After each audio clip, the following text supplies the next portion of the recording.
Les élections législatives vont-elles avoir lieu le 29 juin?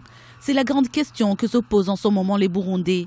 L'opposition radicale a appelé mercredi à un boycott généralisé des élections si le gouvernement n'ouvre pas un dialogue immédiat. Dans les conditions actuelles, lorsqu'il n'y a pas de médias, lorsqu'il n'y a pas d'observateurs, lorsque le climat sécuritaire n'est pas au beau fixe, au point que l'opposition ne soit même pas capable de faire campagne. Lorsque on voit toute cette traque qui se fait, toute cette répression contre les manifestants, comment est-ce qu'on peut penser à une élection démocratique?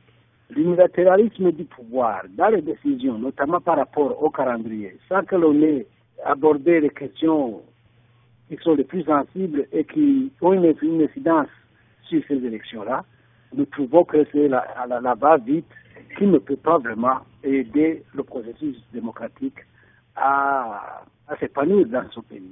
Dans le nouveau calendrier, les élections des conseillers et des députés ont été fixées au 29 juin, la présidentielle au 15 juillet, tandis que celles des sénateurs auront lieu le 24 juillet.